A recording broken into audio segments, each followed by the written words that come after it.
Dikasih oleh Tuhan Yesus Kristus, saya mau jelaskan dulu pengertian dari iblis atau sibolis dalam bahasa kampung saya. Dalam bahasa Ibrani-nya, iblis itu disebut dengan istilah demonologi. Demonologi bahasa Ibrani-nya. Khususnya bahasa perjanjian lama.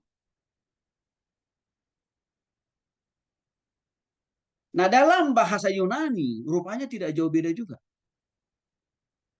Panggilan lain, istilah lain, nama lain daripada iblis itu adalah daimon dan logos. Yang artinya perkataan atau kata-kata.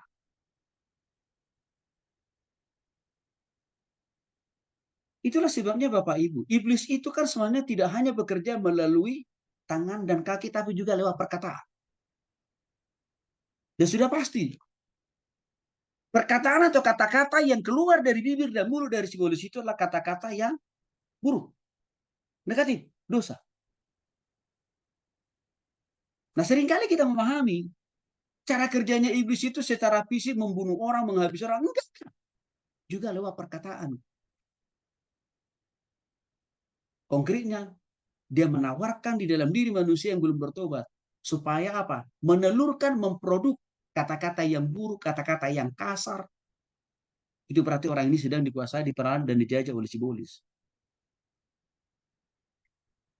Maka Bapak Ibu dikasih oleh Tuhan Kristus, kata daimon artinya roh juga.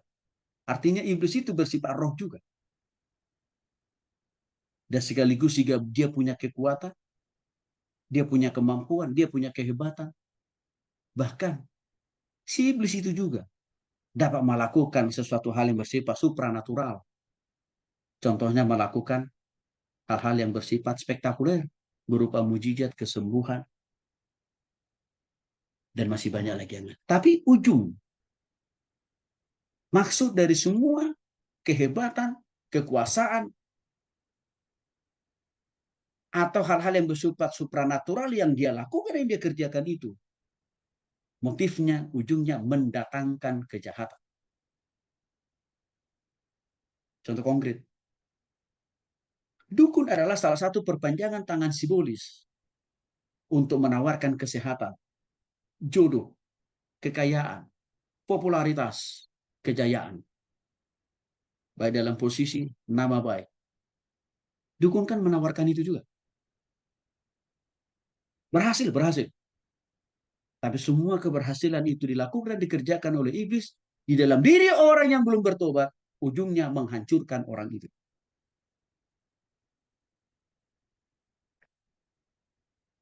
Secara umum, iblis atau daimon, wujudnya roh Bapak Ibu. Wujudnya roh. Tidak dapat kita lihat dengan mata kepala. Tapi kehadirannya sangat amat terasa. Terutama bagi orang yang belum sungguh-sungguh bertobat. Karena dia berwujud roh, maka dia efektif, maka dia leluasa untuk menempati, meninggali, mendiami, menguasai, menggerakkan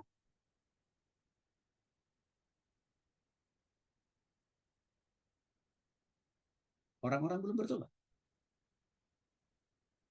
Bahkan iblis itu juga karena dia bersifat roh, dia juga bisa hingga di berbagai ruang, waktu, dan tempat. Termasuk di mana? Di benda-benda mati. Kadang-kadang. Termasuk juga di pohon-pohon. Di pemakaman. Atau pekuburan. Itu bisa. Karena dia kan roh.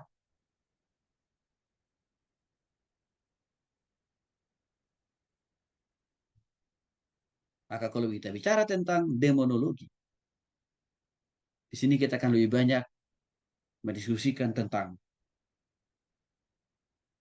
asal-usul, proses bagaimana mereka ini menjadi setan atau sibolis, dan bagaimana juga mereka melakukan pekerjaannya.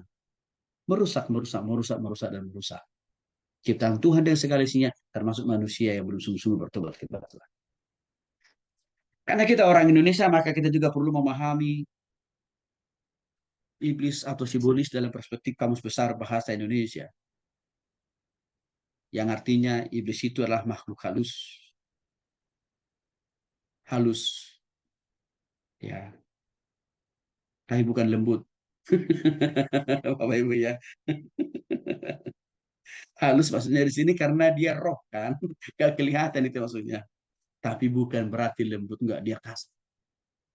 Dia brutal. Karena dia targetnya menghancurkan manusia supaya makin jauh dari Tuhan. Supaya makin binasa. Wujudnya halus berupa roh, tapi cara kerjanya brutal.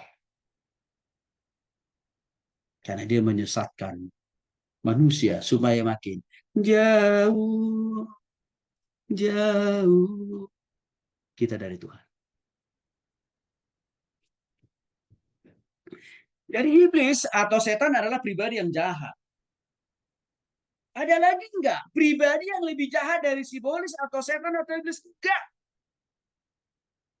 Sibolis iblis adalah guru yang paling jahat. Pribadi yang paling jahat. Kalaupun kita mengenal banyak manusia yang jahat, semuanya itu berasal dan bersumber dari guru mereka. Yaitu siapa? Sibolis atau setan atau Lucifer. Lagi-lagi. Karena dia berwujud roh. Maka tidak selalu bisa kita lihat secara konkret cara kerjanya iblis. Gak bisa. Tapi dampaknya itu baru bisa kita lihat. Oh, orang ini lagi dikuasai sibolis rupanya. Karena setelah orang itu misalkan membunuh dirinya sendiri. Contohnya Yudas. Yudas itu kan bunuh diri karena iblis yang menguasai dia. Bahkan dia menjual, mengkhianati Yesus pun juga karena sibolis yang menguasai dia. Maka tindakan bunuh diri yang dilakukan oleh siapapun manusia di dunia ini adalah salah satu bentuk konkret pekerjaan dari iblis sebenarnya.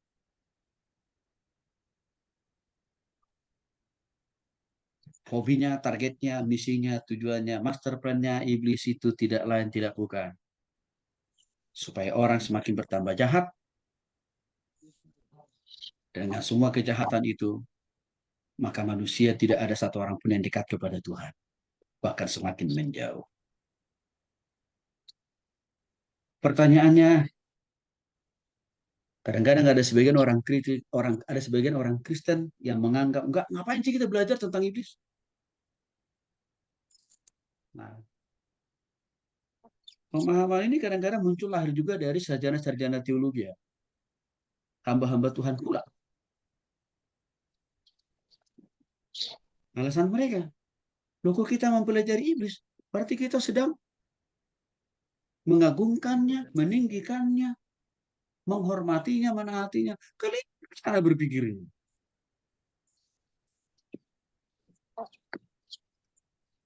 Keliru banget. Motivasi kita perlu mendalami, memahami, mengerti proses, cara kerja, dampak dari pekerjaan simbolis atau iblis ini. Bukan supaya kita makin bisa mengagungkan, meninggikan, mempertuankan dia. Bukanlah. Tapi supaya kita bisa menelanjangi dia. Kan itu salah satu tujuannya kan. Dengan kita tahu seluk-beluknya dia, simbolis ini. Maka kita menjadi waspada. Hati-hati. Yang akhirnya kita tidak mudah jatuh terjerembab di dalam pengendalian, penguasaan, penjajahan daripada iblis itu. Bahkan akhirnya bisa kita tahu apa titik kelemahannya dan bagaimana kita melawan simbolis itu sendiri. Ya ujungnya apa? Belajar tentang demonologi atau tentang iblis. Satu hal yang sangat penting. Karena akhirnya kita ditolong bagaimana kita semakin kuat berdiri teguh dalam menghadapi ancaman godaan daripada simbolis itu sendiri. Maka saya berharap banyak Bapak Ibu, tolong nanti Bapak Ibu jadikan ini jadi bahan PA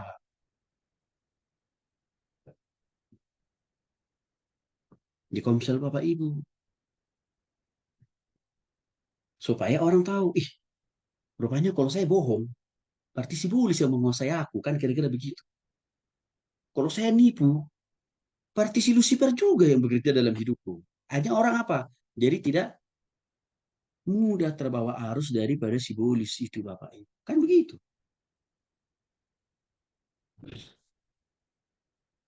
Kita lihat proses kejatuhan sebagian daripada malaikat itu yang akhirnya mereka menjadi iblis.